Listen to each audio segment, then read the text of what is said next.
Que luchan por una transformación profunda de las instituciones a favor de las mayorías marginadas y empobrecidas, a la urgente necesidad de debatir el futuro de la nación desde una perspectiva de izquierda militante, que permita refundar y reconstruir las organizaciones sociales y políticas que han sido abatidas por el neoliberalismo y retomemos la iniciativa de organizarnos de manera independiente y autónoma para lograr el sujeto social y político transformador que tanta falta nos hace. Ante el cinismo y descaro de la clase política que representa los intereses de la derecha empresarial mexicana y transnacional, ante el envilecimiento de grupos y partidos que se autodenominan de izquierda y son en la práctica colaboradores, operadores y cómplices en la ejecución de políticas públicas contrarias a los intereses del pueblo, ante una izquierda militante dispersa y sin orientación organizativa y programática, es necesario replantearnos qué entendemos por izquierda, qué proponemos y cómo construimos el instrumento político de emancipación de las masas explotadas e ignoradas por los dueños del poder. El día de hoy tenemos con nosotros a la licenciada Magdalena Galindo Ledesma, ya la presentamos, de la Facultad de Economía de la UNAM, y esperamos que llegue el doctor en Derecho Constitucional, el compañero Luis Javier Garrido Platas, quienes abordarán el tema de esta primera conferencia denominada La izquierda ante las reformas neoliberales y las elecciones. Damos las gracias por haber aceptado la invitación. Es un honor para nosotros compartir con ustedes este momento. Les cedo la palabra a nuestra compañera licenciada Magdalena Galindo y les pido un aplauso para ella. Muchas gracias.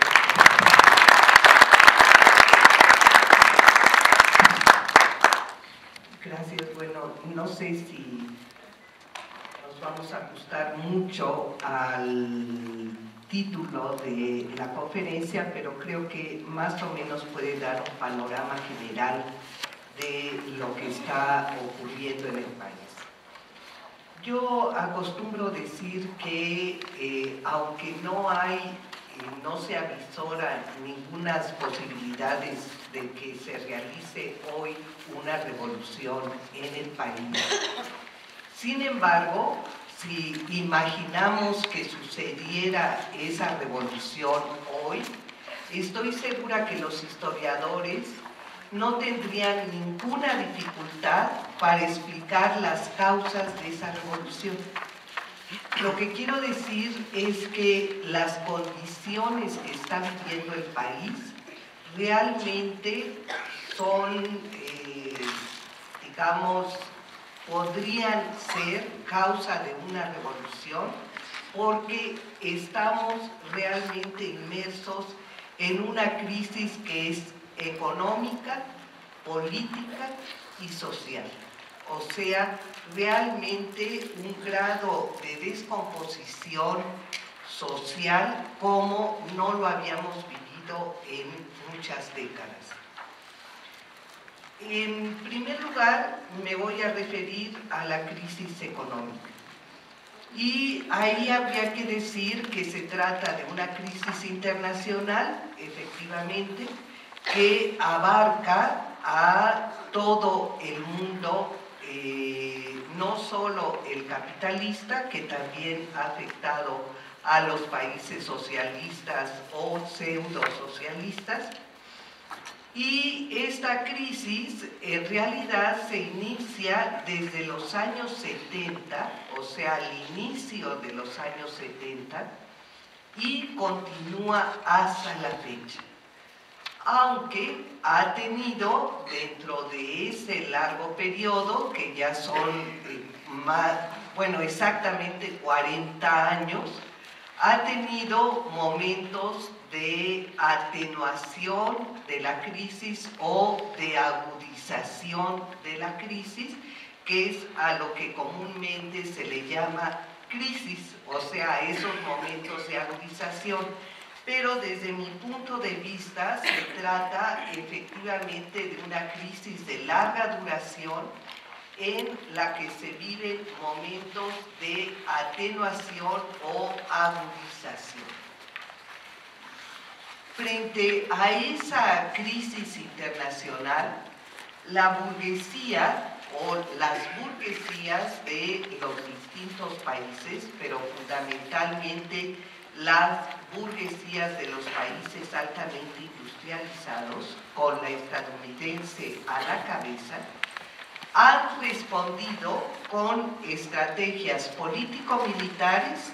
Ahí tenemos la guerra permanente que estamos viviendo desde los 70 hasta la fecha, aunque se localice en distintos lugares, pero que no ha desaparecido del panorama internacional. Y también estrategias de carácter estrictamente económico. Y en general estas estrategias podríamos decir que se mueven en dos grandes campos. Una es la ofensiva de los países altamente industrializados contra los países subdesarrollados. Esa sería una de las líneas de esta estrategia de la burguesía internacional frente a la crisis económica. La otra sería una ofensiva también global contra la clase obrera. Es decir, no solo cada una de las burguesías han establecido una ofensiva contra su clase obrera, o sea, con la clase obrera connacional de esa burguesía, sino en contra de la clase obrera también de los otros países. O sea, en esta ofensiva de los países altamente industrializados contra los subdesarrollados, también se busca que los costos de la crisis los paguen los trabajadores de los países subdesarrollados.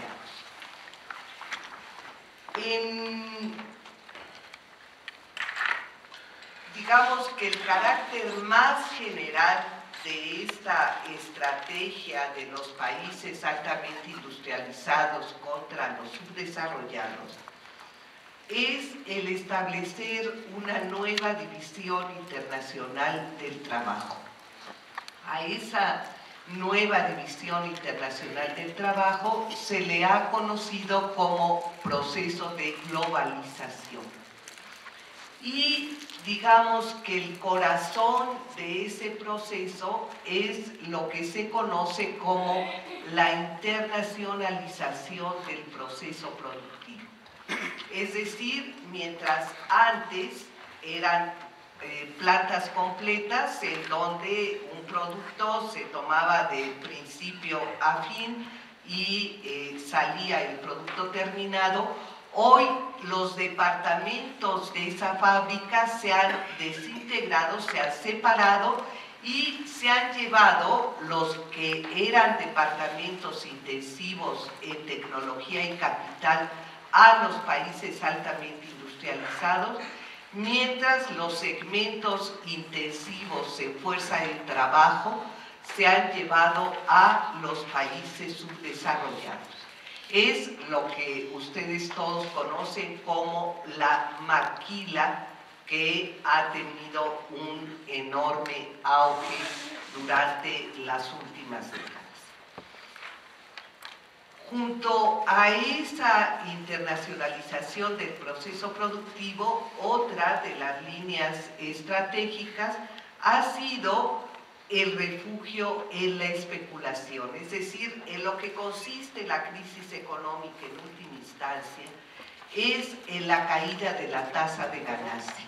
Es decir, los capitalistas no encuentran suficientes campos de inversión que les garantice una acumulación ampliada de capital. y al no haber estos campos de inversión que no les resultan rentables porque la tasa de ganancia está cayendo, entonces se refugian en la especulación. Ese refugio en la especulación ha hecho crecer desmesuradamente los sectores financieros en el mundo en su conjunto. O sea, es una hipertrofia del sector financiero, de modo que hoy, por ejemplo, el capital que se mueve en el sector financiero es 10, 12, 15 veces mayor que el Producto Interno Bruto Mundial.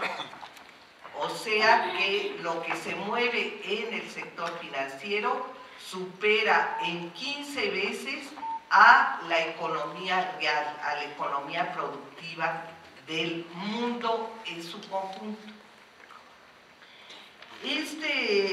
Aparte, otra de las líneas ha consistido en lo que puede llamarse el apoderamiento de los recursos naturales y estratégicos por parte de los países altamente industrializados, y en muchos de los casos, pues, estos recursos naturales están en los países subdesarrollados, y esa es una de las principales causas de las guerras de los últimos tiempos, como sería la de Irak, etc. Porque entre estos recursos estratégicos pues se cuenta en primer lugar el petróleo.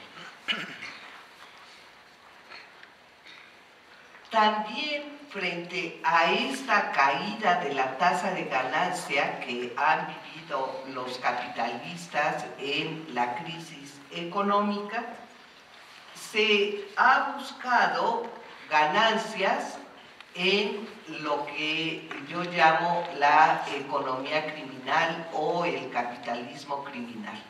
Es decir, en estas áreas que no constituyen, que son de carácter ilegal, ¿no? Como serían el tráfico de personas, el narcotráfico, la producción pirata o el comercio pirata, la piratería tal cual, o sea, como la de los siglos XVI, la piratería, el contrabando de animales en extinción, especies en extinción, etc. O sea, todas estas ramas que tienen un carácter delincuencial, pero en las que se ha pasado de lo que podría llamarse el artesanado, o sea, siempre hemos tenido, por supuesto, actividades criminales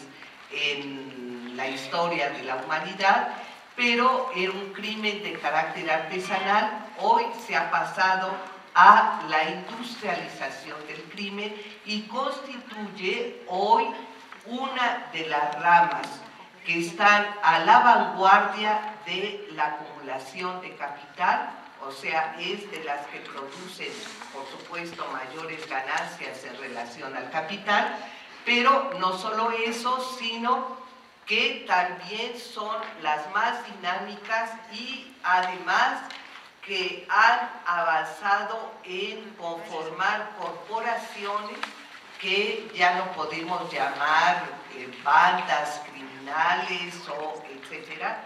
Por eso el nombre de cártel es de lo más adecuado, por ejemplo, para los cárteles del narcotráfico, porque la palabra cártel, que es una palabra alemana, quiere decir acuerdo entre vendedores.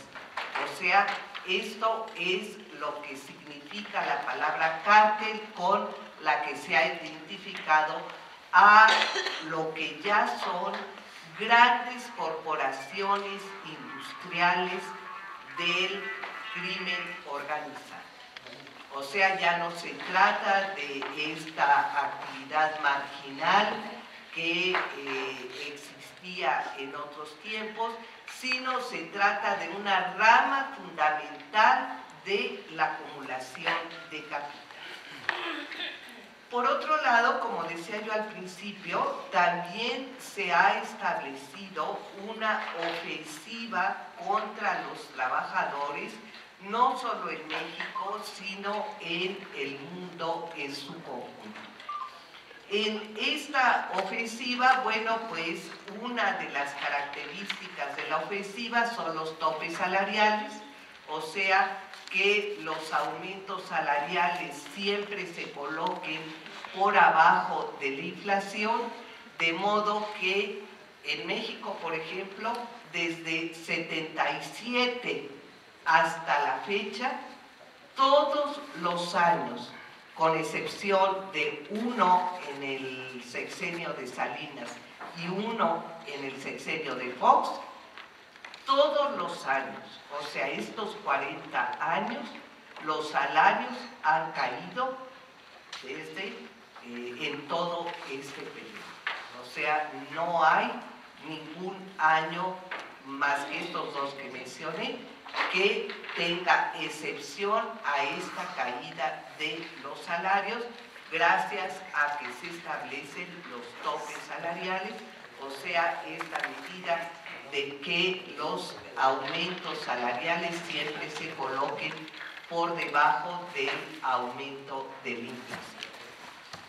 El otro lado de esta ofensiva contra los trabajadores, otro aspecto, sería la flexibilización de los procesos de trabajo, lo que ellos llaman con esta palabra que suena muy bien, que es la flexibilización, como que es algo positivo, pero que en realidad lo que quiere decir es que el capitalista tenga la libertad para contratar y despedir a los trabajadores sin tener que cubrir costos extras, es decir, sin indemnizaciones de ninguna clase y además que los pueda mover dentro de la planta de un puesto de trabajo a otro.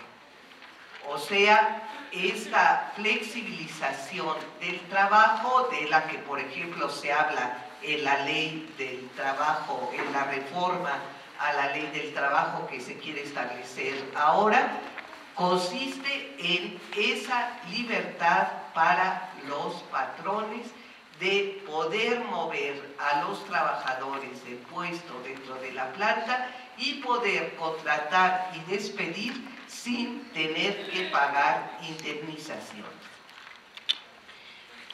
Otro aspecto de esta ofensiva sería la reducción de las pensiones. Esta reducción, tanto en el porcentaje del salario que se esté ganando cuando viene la jubilación o las otras causas de pensión, como la reducción, el aumento de los años que se tienen que trabajar para empezar a recibir las jubilaciones. O sea, hay una reducción en general de las pensiones para los trabajadores. Si les digo, este es un movimiento internacional, o sea, todas las burguesías han reaccionado en esta ofensiva contra las condiciones de vida de los trabajadores. Pero además hay lo que se llama una extranjerización de la planta productiva. Es decir, ha habido un ingreso masivo de inversión extranjera desde el sexenio de Salinas, pero con mayor intensidad en el de Fox, en el de Calderón, de tal modo que ha habido, y esta inversión extranjera, una parte se coloca en la bolsa, o sea, es inversión de cartera, lo cual significa que se vuelve más vulnerable al país porque a cualquier cosa que suceda el capital huye y nos provoca devaluaciones, y con las devaluaciones viene la recesión económica y el desempleo y en general la caída de la producción, etc.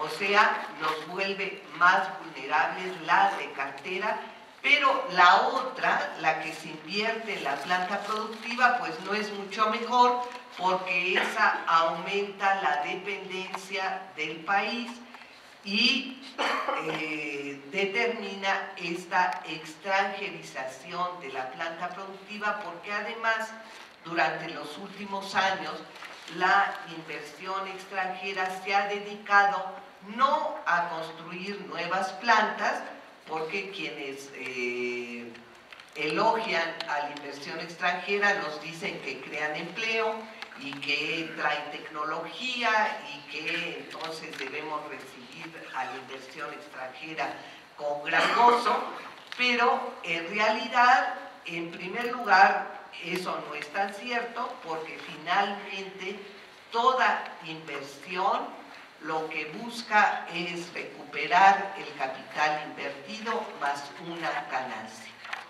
De tal modo que toda la inversión extranjera significa finalmente una descapitalización del país en la medida en que recupera ese capital invertido más la ganancia que se va a llevar a su país de origen.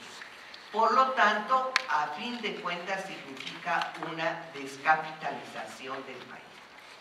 Pero además, no solo en los últimos tiempos, ni siquiera se puede decir que cree empleo o traiga tecnología, porque fundamentalmente se ha dedicado a comprar las plantas que antes eran de mexicanos.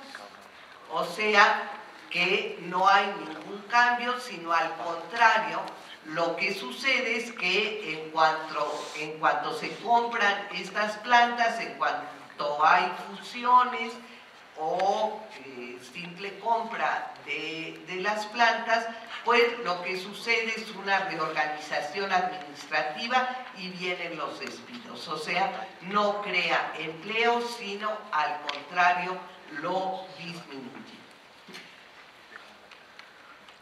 Por otro lado, también hay una merma de la soberanía en que las políticas económicas y las políticas políticas se definen hoy fundamentalmente en el exterior. No es necesario dar muchos ejemplos, pero está desde todas las reformas neoliberales, esas que nos dicen que son tan urgentes y necesarias, pues que son diseñadas por los países altamente industrializados y que los países subdesarrollados como México simplemente las aceptan. O sea, las políticas económicas están diseñadas en realidad por Estados Unidos, que es el principal accionista, diríamos, del Fondo Monetario Internacional y del Banco Mundial, y entonces a través del Fondo Monetario Internacional y del Banco Mundial, pues imponen estas reformas neoliberales a los países subdesarrollados como México. Pero además, en el caso de nuestro país, también tenemos que definen las políticas en la política. O sea, ustedes habrán observado, por ejemplo, bueno, en primer lugar hay un hecho que a mí me parece notable, que es que hoy el informe anual que da el presidente de Estados Unidos tiene un capítulo dedicado a México. O sea que él informa a su pueblo de qué es lo que ha hecho en México, qué es cómo se ha comportado México durante ese año gracias a las políticas que haya aplicado Estados Unidos. Pero aparte de eso, ustedes habrán observado, era lo que me iba a referir, que en por ejemplo, cuando mataron a estos agentes aduanales, que en el discurso en Estados Unidos de la procuradora decía: murieron en el cumplimiento de su deber en México. O sea, no sé cuál era el cumplimiento de su deber en México. Pero aparte de eso, que digamos podría ser un desliz del discurso, resulta que es evidente que en el momento en que mueren estos funcionarios estadounidenses, o más bien que los asesinan a estos funcionarios estadounidenses, pues inmediatamente tiene que ir el presidente mexicano, bueno, Calderón,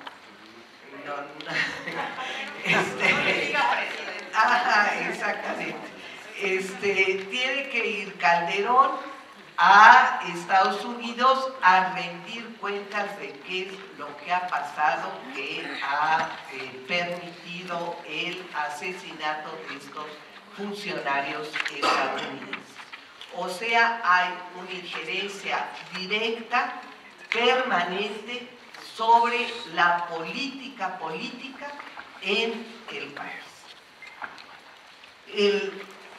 Por otro lado, digamos, estos eran los aspectos relacionados con la merma de la soberanía nacional, y también diríamos que como otro aspecto de la crisis política está el crecimiento de la criminalidad en el país, que aunque algunas personas, por ejemplo, señalan que los muertos en Colombia han sido más, pero realmente yo pienso que en relación a esta guerra supuestamente contra la criminalidad, ¿no?, que estamos batiendo récords.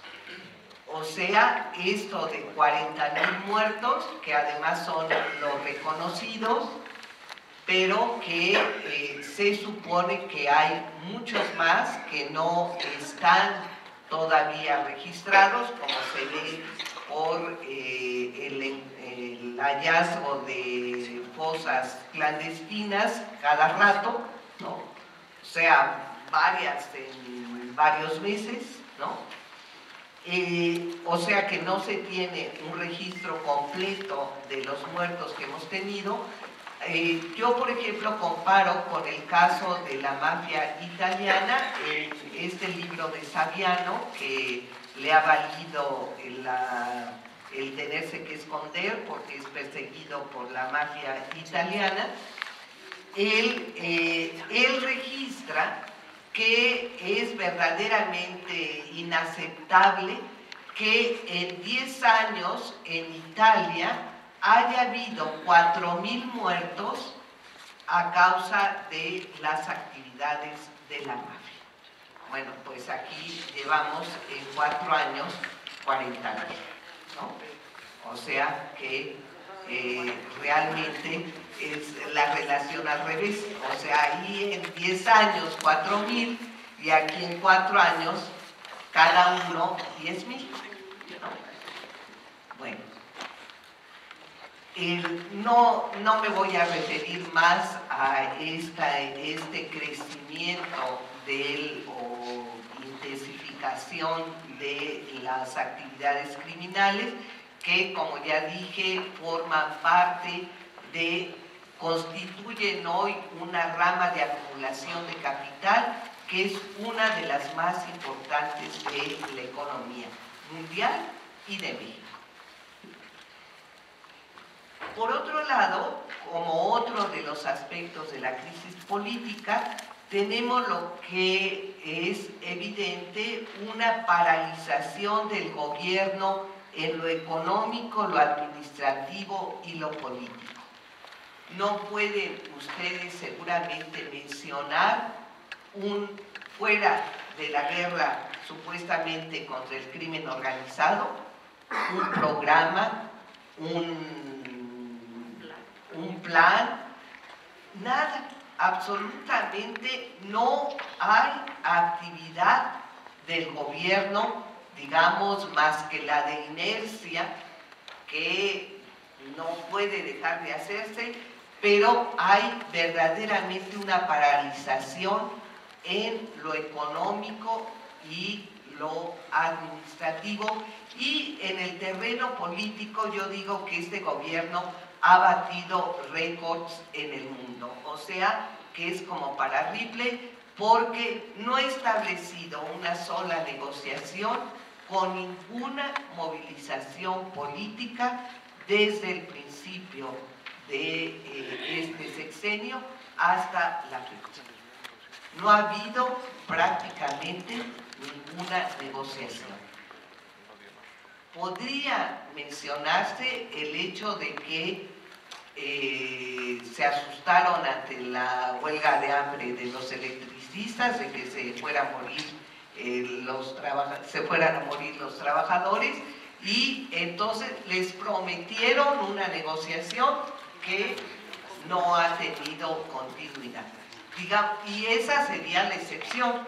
Con los otros ni siquiera se establece diálogo. No hay negociación política de ningún orden en este sexenio. Por otro lado, tenemos una crisis de los partidos políticos.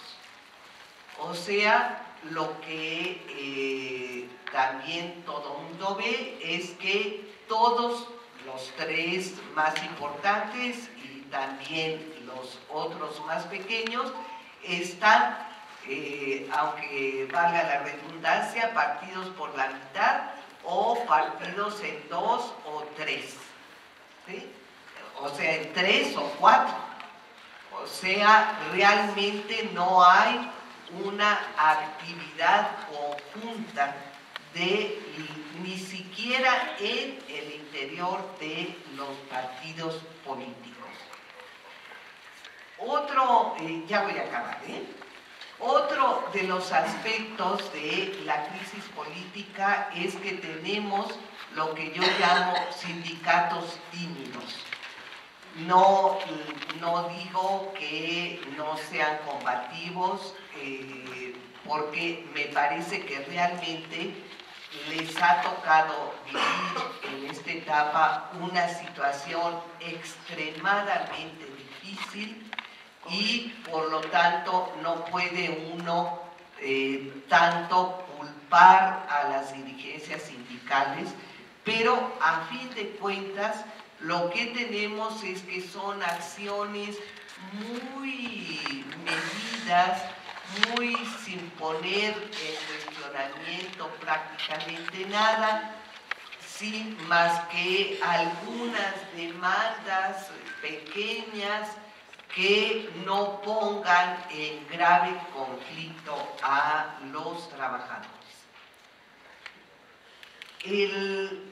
Por otro lado, también tenemos, frente a las movilizaciones sociales, una respuesta represiva de parte del Estado. Por un lado, no solo porque ha habido varios muertos de activistas sociales, sino también porque ha habido cárcel para otros, y además en general podemos hablar de una criminalización de la lucha social. Frente a esa realidad, diríamos que ha habido un aspecto enormemente contradictorio en la sociedad. Es decir, por un lado tenemos una omnipresencia de la protesta.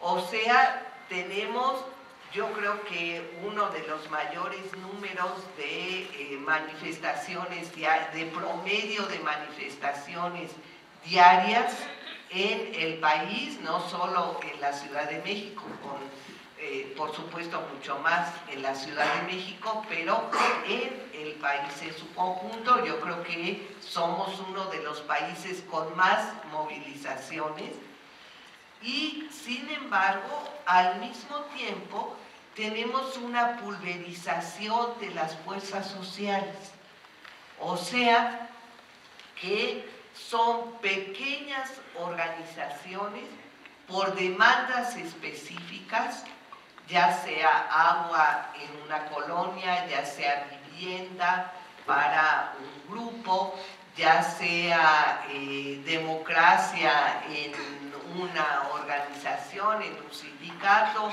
ya sea empleo, pero son demandas que no hablan de la realidad del país en su conjunto, sino que se limitan a aspectos muy específicos y además protagonizados por muy pequeñas organizaciones. O sea, organizaciones de 50, de 100, a veces de menos, pero que realmente no podemos hablar de organizaciones de masas, ¿no? Más que unas cuantas. En esa realidad, independientemente de lo que uno tenga de opinión sobre López Obrador en particular, hay que reconocer que es el único movimiento que hoy está planteando demandas de carácter general. O sea, que no se trata de un aspecto específico, sino de los problemas nacionales, ya sea el petróleo, ya sea en general la soberanía del país, etc. O sea, que tienen este carácter general que no tiene ninguna de las organizaciones con estas pequeñas movilizaciones, con esta pulverización de la sociedad. Y también, pues, evidentemente es el movimiento que tiene un carácter más amplio, o sea, que mueve masas, donde podemos hablar de masas y no de pequeñas organizaciones. Habría algunos sindicatos en donde también podríamos hablar de masas, por supuesto. O sea, el de la CENTE, por ejemplo, o el de los electricistas, también el de los mineros, etc. Pero digamos que como organización social es prácticamente lo único que está en el panorama. Frente a esa realidad, desde mi punto de vista, adquiere una importancia estratégica la formación de la conciencia. O sea, frente a estos problemas que realmente significarían o ameritarían o explicarían una revolución, sea un movimiento armado como el de 1910, ¿no? Frente a esta gravedad de los problemas y una sociedad pulverizada en pequeñas organizaciones, pienso que adquiere un carácter estratégico la formación de la conciencia. Teniendo conciencia de cuáles son los problemas que está viviendo el país y de que se ubica en esta ofensiva global contra los trabajadores, en esta ofensiva global contra los países subdesarrollados, podemos entonces plantearnos otra alternativa dentro de las elecciones que no sea este dilema solo en cuanto al candidato y sin plantear la necesidad de una organización frente a las elecciones que permita, independientemente de cuál sea el candidato, avanzar en defender al país y defender a las clases trabajadoras del país.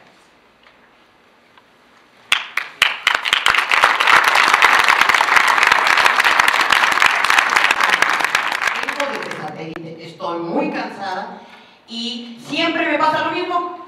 No, usted nada más tiene 3 minutos. Allí en la Asociación de Colonos y Ciudad Satélite, 3 minutos. Oiga, ¿no? Bueno, buenas tardes, ciudadanos todos, amigos todos, nosotros todos los mexicanos. Mire, yo vine porque para nosotros, bueno, para mí, que tengo conciencia, que yo sí tengo conciencia de lo que estamos viviendo desde hace 3 años. La guerra la tenemos prácticamente 3 años y medio. La destrucción de las vidas humanas y de que somos víctimas propuestas de delito. Hemos tenido conatos de secuestros, asaltos a mano armada de camionetas, de casas, etc. Bueno, ¿qué es la izquierda?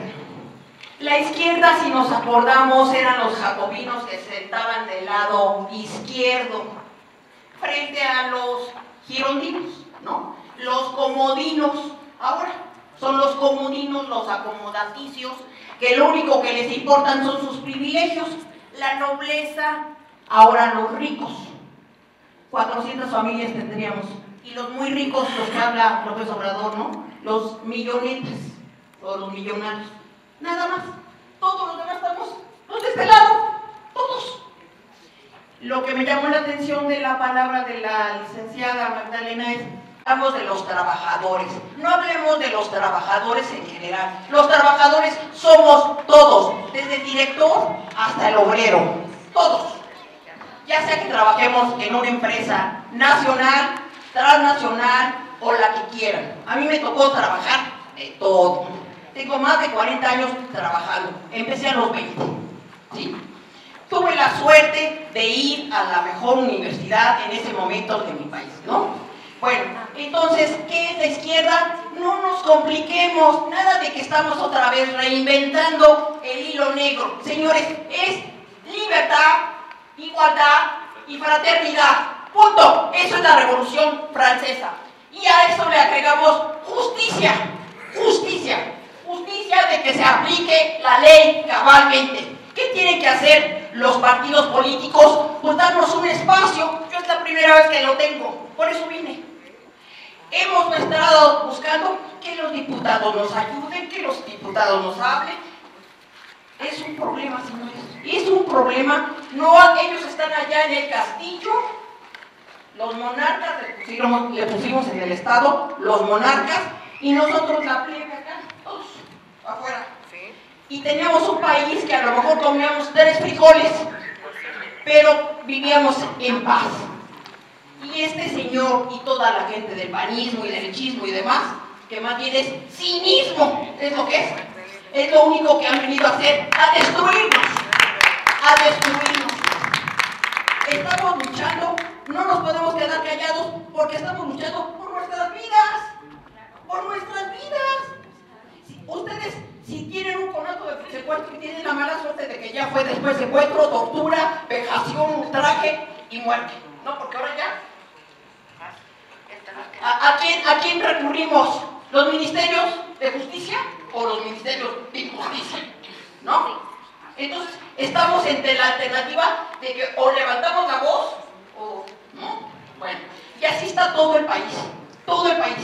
Lo que no me explico es por qué los diputados, senadores y demás, que desde hace 2 años y medio que nos enteramos que ya no aguantan a este señor igual que todos nosotros y toda su gente, ¿por qué no lo han quitado? El señor tiene causales gravísimas, es genocida, alta traición y asociación delictiva, porque ha cubierto junto con toda su gente, García Lunas y Chávez y quién sabe qué, a los delincuentes. Vivimos, no es el crimen organizado del narcotráfico, es los delincuentes uniformados organizados. Esos son. Y el problema que tenemos es que la fuerza de nuestra palabra escrita.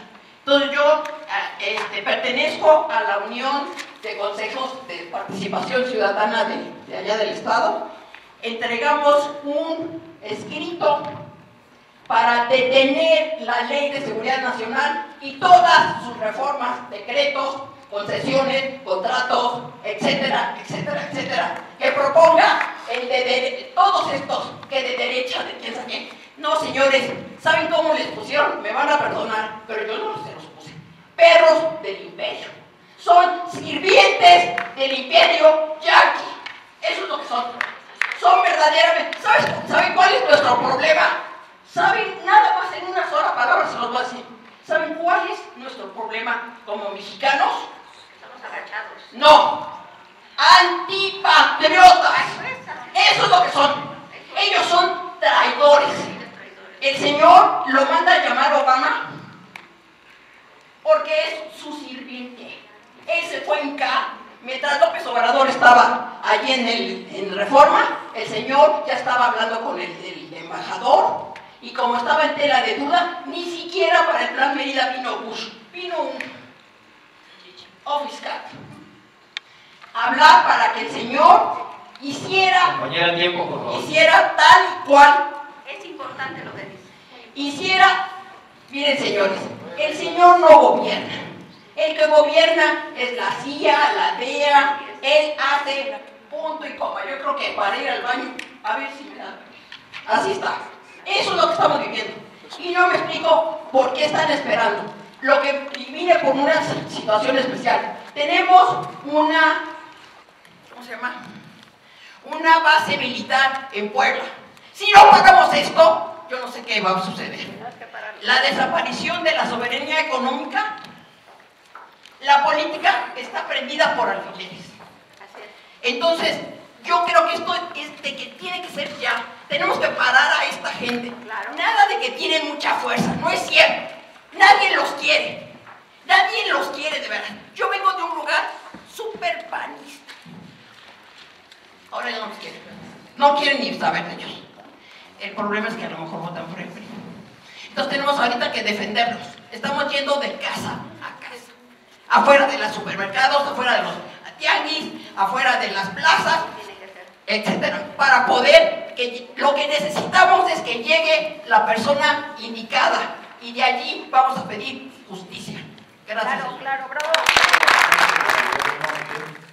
En general hay un desconocimiento muy grande. A mí me pasó, por ejemplo, que hasta el año 2006, que hubo una conferencia por parte del embajador de Corea del Norte, supe que en ese país, en el año de 1998, como país socialista, lanzó su primer satélite artificial. Y también supe ahí que además de todo el sistema de salud y de educación es gratuito absolutamente, también la vivienda es gratuita. Entonces para mí ese fue un impacto así muy fuerte, porque me precio de ser de izquierda y supuestamente estar informado de los distintos avances, no solo a nivel del país, sino también a nivel internacional. Ahí hay una serie de pensamientos que hemos estado analizando, que desarrolló Kim Il-sung, por ejemplo, y que son pensamientos de izquierda, y los digo aquí rápidamente por el tiempo. Necesitamos como seres humanos, todos nosotros, forjar nuestro propio destino, pero para eso necesitamos desarrollar 3 atributos: pensamiento independiente, pensamiento creativo y conciencia. Kim Il-sung decía en momentos aciagos, no estoy diciendo que repitamos lo mismo que hicieron ellos, porque es otro país, es otra realidad, pero él decía, y creo que esto es vigente para la izquierda, hay que organizar a las masas populares, educarlas políticamente y lanzarlas a la lucha por una transformación mejor para toda nuestra patria y toda la humanidad. Entonces son elementos fundamentales, tareas claves que la izquierda debe desarrollar en este momento: organización, politización o concientización y lucha permanente. Creo que algunos sectores de la sociedad o partidos o grupos organizados en México hacen una u otra, o en mayor medida una que otra de estas actividades. Kim Il-sung también decía que hay que establecer una unidad monolítica entre el pueblo, la organización política del pueblo, que algunos llaman vanguardia, que es el partido político o la vanguardia política organizativa, y la dirección política o el dirigente. Yo creo firmemente en esta situación. Y en el caso de México, por el tiempo, repito, yo pienso que, como ha dicho López Obrador, tenemos un pueblo generoso, muy trabajador, pero también con una historia y una cultura muy profunda, que a veces los medios de comunicación, la mayor parte de ellos desdeñan. También tenemos, desde mi punto de vista, un gran estadista, un gran dirigente en mi país, que es el licenciado Andrés Manuel López Obrador, que ha presentado un proyecto alternativo de nación, que lo hizo en el año 2004 y ahora recientemente una versión, digamos, enriquecida por las circunstancias que vivimos, pero que necesitamos forjar la organización política que haga ese vínculo entre la dirección política, el pueblo de México, y que desafortunadamente en el momento actual esa organización política debiera ser un partido, o podríamos decir otro nombre, organización política, digamos, pero no la constituye ni el PRD, ni el PT, ni Convergencia. Se está haciendo un gran esfuerzo por desarrollar el trabajo a través del Movimiento de Regeneración Nacional, que se plantea 3 actividades centrales. Una es tratar de llegar a la gente con un órgano informativo, cuyo nombre se tomó haciendo honor a Ricardo Flores Magón, que es el periódico Regeneración. Otro elemento sustancial es invitar de aquí a que acabe el año a 4 millones de mexicanos a ser, con esta denominación, protagonistas del cambio verdadero. Queremos un cambio verdadero, profundo, no el cambio de colores que hubo en el 2000 entre el tricolor y el blanquiazul, sino un cambio profundo, verdadero. Y el otro elemento organizativo es la formación de los comités seccionales en cada una de las secciones electorales del país. Esto se plantea así porque pensamos que en esta etapa de la lucha de nuestra patria,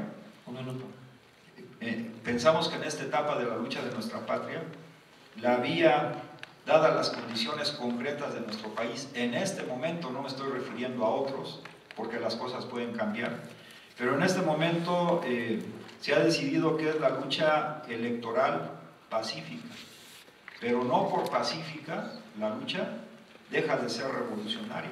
Una revolución finalmente no es solamente un cambio por la vía de las armas, como se ha dado en muchos países.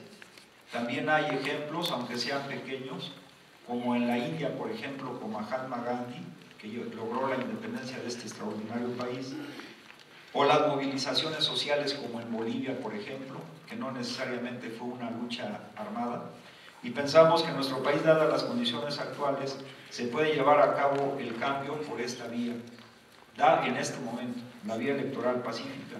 Entonces, en esta idea, concluyo con ello, hay que pensar, yo así lo pienso, que el licenciado López Obrador ha hecho algo que ningún mexicano ha hecho en el pasado, es recorrer todo el país, hacer asambleas de 1000 gentes, de 10,000, pero también de 30 personas en todos los municipios, tanto los municipios que son de usos y costumbres como los municipios que no se rigen por ese método, y ha logrado un bagaje extraordinario de conocimiento, de sensibilidad política, que se ha expresado parte de él en el proyecto alternativo de nación, y que pienso yo pudiéramos, dado este proyecto, como decía la compañera Magdalena, aunque no se refería expresamente, todos estamos dando luchas locales o sectoriales o focalizadas, algunos con la cuestión de los presos políticos, otros con la cuestión de la vivienda, otros con la cuestión del empleo, los compañeros del ESME, una lucha histórica, etcétera, pero un proyecto, desde mi punto de vista, que abarca la integralidad o que es general, que trata de responder a los problemas generales que vive el país, es el que está presentando el licenciado Andrés Manuel López Obrador. Yo respeto la opinión de compañeros que puedan estar de acuerdo o no en esta posición, pero es mi obligación moral, sobre todo en esta reunión que para mí es extraordinaria, exponer también los puntos de vista e invitar a la reflexión. Si coincidimos, pues vamos todos en esa línea. Si no coincidimos, consideremos en otras cosas, que sobre todo en la cuestión que plantea la compañera, desarrollar y exaltar el pensamiento patriótico de defensa de la soberanía nacional ante tanta injusticia, tanta barbarie y tanto cinismo de los que hoy están gobernando, y del que pretende en ese recambio gatopardista pretender llegar a la presidencia, que ahora es el PRI, pero sería lo mismo, PRI, PAN, pues es la misma porquería, ¿no? Gracias, compañero. Buenas tardes.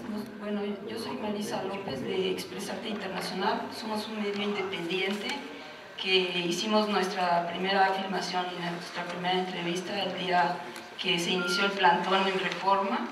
Desde entonces hemos hecho más intensamente en los últimos 2 años reportajes especialmente sobre Andrés Manuel López Obrador y bueno, en búsqueda de que el país cambie y de que llegue un gobierno de izquierda a transformar la nación. Entonces, últimamente pues nos hemos visto, nosotros hemos hecho esto siempre con nuestros recursos y no podemos ir a todas partes donde va López Obrador, ni tampoco siquiera nos han faltado importantes y todo. Nos hemos acercado a los partidos, nos hemos acercado a los diputados, a los senadores, y no hemos recibido alguna subvención para poder seguir independientes y bueno, lo seguimos haciendo como podemos, pero bueno, no podemos ir a todos los lugares donde quisiéramos ni hacerlo como quisiéramos. Entonces, una cosa que nos preocupa es cómo se va atomizando la izquierda, cómo ahorita describía usted que todas las organizaciones son muy pequeñas y no hay una gran organización de izquierda, y aparte ya vemos en todas partes donde vayamos a cuestiones de izquierda que es gente grande y donde están los jóvenes. Entonces, bueno, los jóvenes no los vamos a convencer con cosas de discoteca, con cosas de eso. Los jóvenes les gusta pensar, pensaríamos que les gusta ir a bailar y todo eso, pero lo que les gusta es que les gusta pensar. Entonces, ¿qué ha pasado? ¿Por qué no están los jóvenes en la izquierda? Porque se ha hecho una campaña, la derecha sí ha hecho su tarea, sí ha estado adoctrinándolos para que no sepan pensar, para que no sean críticos, para que se dediquen todo el tiempo a trabajar y a comprar bienes de consumo y a no tener un pensamiento crítico. Lo ha hecho a través por ejemplo, la iglesia todos los días hace misas, nunca se detiene para estar adoctrinando a los jóvenes y a los niños, y entonces vemos que los jóvenes en general no tienen un pensamiento crítico, no tienen un pensamiento político, o sus opiniones pues son bastante despistadas. Entonces, ¿por qué los gobiernos de izquierda y los partidos políticos no han hecho la tarea, de adoctrinar a los jóvenes, a los niños, de enseñarles historia de México, historia de Latinoamérica, historia del mundo, de producir materiales impresos, libros, de constantemente estar adoctrinando, produciendo una formación política desde los jóvenes, como lo hicieron las juventudes de Mao Zedong? Sí, aquí también, por ejemplo, en la Ciudad de México es un gobierno de izquierda que ha hecho cosas muy padres y todo, y ya sabemos que, bueno, a nivel nacional pues está la derecha gobernando, pero no debemos dejar que desaparezca la izquierda, que está en camino de desaparecer si no se construye un pensamiento de izquierda. La lucha de izquierda y todos estos niños y jóvenes que aprendan a pensar van a estar luchando por una causa justa, porque el pensamiento de izquierda es un pensamiento de justicia, a diferencia del pensamiento de derecha, que es de consumo y de ganancias, en donde el dinero es lo más importante. El pensamiento de izquierda lucha por las causas justas. A la hora que se haga esto, que se adoctrine a toda la sociedad, empezando desde abajo, empezando desde los jóvenes y desde los niños, que se les dé a conocer la historia y las teorías políticas y el socialismo, entonces va a venir un movimiento fuerte de izquierda desde abajo, que va a ser mucho más fuerte que el movimiento de derecha, y que todo va a hacer que continúe la izquierda y que sea mucho más fuerte de lo que es ahora. Gracias. Doy lectura a la propuesta de pronunciamiento. La expresión de las luchas contra las reformas neoliberales y por la democracia social, económica y política en la coyuntura electoral. El movimiento social de izquierda y distintas corrientes políticas de izquierda Estamos inmersos en la discusión sobre los contenidos y la direccionalidad de la lucha social y política para enfrentar la violenta imposición de las políticas neoliberales en esta coyuntura electoral. La confusión y la precariedad es el signo de la mayoría de las acciones sociales y políticas. Los inmensos rescates a los grandes capitales con fondos públicos fracasaron en su intento de superar la crisis capitalista global. Lejos de reactivar la economía, los gobiernos han radicalizado la aplicación de medidas antilaborales y antisindicales que extienden desempleo y miseria, retardando la reconstrucción del aparato productivo. En nuestro país, la oligarquía insiste en aplicar recetas mortales para nuestro pueblo y la economía. La entrega del petróleo y la seguridad nacional al extranjero, el desmantelamiento del sistema de salud y seguridad social, la subordinación de la educación y la cultura al mercado y el retorno al esclavismo del siglo XIX mediante las reformas impuestas por el gran capital, hoy se cabildean actualmente en el Congreso al margen de la clase trabajadora y la sociedad. Hoy en día se extienden las luchas y las protestas contra el gobierno, el poder judicial y el legislativo, que se exhiben como defensores de los grandes capitales, la impunidad y la